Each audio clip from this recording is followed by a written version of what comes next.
Olha, todo mundo conhece a história do menino que sobreviveu, né? As batalhas, a magia, a grande vitória, a gente sabe de tudo isso. Mas o que realmente estava por trás de cada decisão dele, o que o movia? É isso que a gente vai explorar aqui. Vamos mergulhar fundo não no que ele fez, mas no porquê por trás do herói. Pois é, a grande pergunta é essa. E a resposta, olha, não é tão simples quanto era o destino ou a profecia mandou. O que a gente tem aqui é uma teia psicológica super complexa de um garoto que foi moldado pelo trauma e que tinha uma necessidade, assim, desesperada por um lugar no mundo. É nisso que a gente vai fundo agora. E para entender o herói, primeiro a gente tem que entender a criança, certo? E a infância do Harry, vamos ser sinceros, foi uma década de puro abuso e negligência. Foi ali, naquele começo, que a base para tudo que ele se tornaria foi construída. Pensa só, um desperdício de espaço. Essa não é a opinião de um inimigo, não. Era assim que a única família que ele conhecia o via, trancado num armário, sendo diminuído o tempo todo. Essa frase, por si só, já resume todo o peso emocional que ele carregava antes mesmo de descobrir que era bruxo. E claro, as cicatrizes não eram só aquela na testa, né? Todo esse abuso deixou marcas profundas na psicologia dele, e a gente vê isso claramente. Primeiro, tem a culpa de sobrevivente, que ele sente toda vez que alguém morre por perto, como Cédrico, Sirius. Depois, a vulnerabilidade dele aos dementadores. Por quê? Porque eles se alimentam justamente dos horrores do passado. E por fim, aquela modéstia que é quase dolorosa, sabe? Ele simplesmente não consegue aceitar um elogio. A raiz de tudo isso tá lá, naquele armário sobre a escada. Então, o que uma criança que nunca teve amor, nunca se sentiu segura, mais quer na vida? A resposta é até simples, mas é de uma força imensa. A principal coisa que move o Harry é uma fome avassaladora por um lar, por uma família. E esse contraste aqui deixa tudo cristalino. Hogwarts não era só uma escola de magia para ele. Era o oposto de tudo que ele já tinha vivido. No lugar da negligência, ele encontrou a sensação de pertencer. No lugar do abuso, amizade. E no lugar do isolamento, ele finalmente encontrou um lar. Hogwarts foi, sem exagero, a salvação dele. E se ainda restava alguma dúvida sobre isso, o espelho de Egezed acaba com ela. O que ele vê ali, no desejo mais fundo do coração dele, não é poder, não é fama, não é riqueza. É a família dele. É o rosto dos pais. O que ele mais queria no mundo era só estar com as pessoas que foram tiradas dele. Essa é a motivação mais pura, o motor de tudo.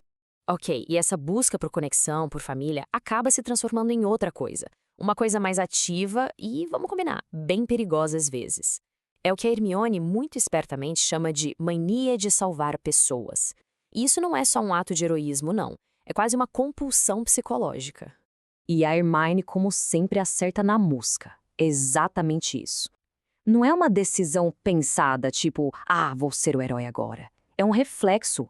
Pensa bem, ele passou a vida inteira sendo impotente. Então, quando ele pode agir, ele sente essa necessidade incontrolável de proteger todo mundo, de garantir que ninguém se sinta sozinho e sem ajuda como ele se sentiu. E esse padrão se repete o tempo todo. É só prestar atenção. No torneio Tribruxo, a missão dele era salvar uma pessoa. Mas ele consegue deixar os outros para trás? Não consegue. No Ministério, ele vê Sirius em perigo numa visão e sai correndo, sem nem pensar, caindo direto numa armadilha. E o ato final. Ele vai de encontro à própria morte porque acredita que isso vai salvar todo mundo que ele ama. É um padrão claro de autossacrifício. Mas um herói não pode ser só um produto do seu trauma, das suas compulsões, certo? Em algum momento, a escolha pessoal tem que ser mais forte que o destino. E é exatamente esse o ponto de virada, o momento-chave na jornada do Harry. Porque até então tinha a profecia, e ela pesava sobre ele como uma sentença. Nenhum poderá viver enquanto o outro sobreviver. Parece que não tem escolha, né? É um caminho já traçado, um papel que ele era obrigado a cumprir. Só que aí vem o Dumbledore, e ele dá ao Harry a lição talvez mais importante da vida dele. Ele explica que a profecia só tinha poder porque o Voldemort acreditava nela. O Harry, ele não precisava fazer nada. Ele podia simplesmente escolher. E é aqui que tudo muda. É o momento em que ele transforma o destino em uma escolha pessoal. Ele não vai lutar com Voldemort porque uma profecia mandou. Ele vai lutar porque ele, Harry, decide que é o certo a se fazer. Ele pega as rédeas da própria história. E essa escolha o leva ao ponto mais alto da sua evolução psicológica, a forma como ele lida com a morte. É isso, no fim das contas, que o separa completamente do seu maior inimigo. Olha só que contraste absurdo. De um lado, Voldemort, que rasga a própria alma para tentar ser imortal porque tem pavor da morte. Do outro, o Harry, que aprende, do jeito mais difícil, que existem coisas muito piores do que morrer. Como viver uma vida sem amor. Quando ele decide caminhar para a morte, não é uma derrota, é o ato final de poder sobre a própria vida. Ali, ele se torna o verdadeiro senhor do seu destino. Beleza. Então, como a gente amarra tudo isso? Como a gente resume a mente desse herói? A própria história nos dá duas analogias perfeitas para fechar essa conta. A primeira é sobre a motivação dele. Pensa no patrono, o feitiço que é a marca registrada do Harry. A motivação dele funciona de um jeito muito parecido. Para conjurar um patrono, é preciso se concentrar numa memória muito feliz, certo? A motivação do Harry vem do mesmo lugar, do desejo mais feliz dele, que é ter uma família, amor, um lugar para pertencer. E essa força interior dele fica ainda mais poderosa quando ele a usa para proteger os outros da escuridão, exatamente como o patrono faz contra os dementadores. Ok, essa foi a motivação. E a resiliência? A capacidade dele de aguentar tanta pancada, tanto sofrimento. Para isso, a gente tem outra analogia incrível, a espada da Grifinória. Lembra como funciona a espada?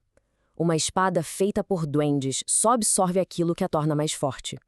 Agora pensa no Harry. Ele passou por abuso, por perdas, por uma dor que a gente nem consegue imaginar. Mas a mente dele não quebrou. Pelo contrário, foi como se ele tivesse absorvido cada golpe, cada trauma e usado tudo isso para fortalecer a coragem dele. Ele transformou o veneno em poder.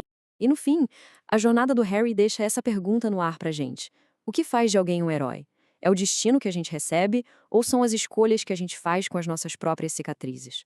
A história toda dele parece apontar para uma resposta, né? A verdadeira magia, talvez, esteja em escolher o que fazer com a dor.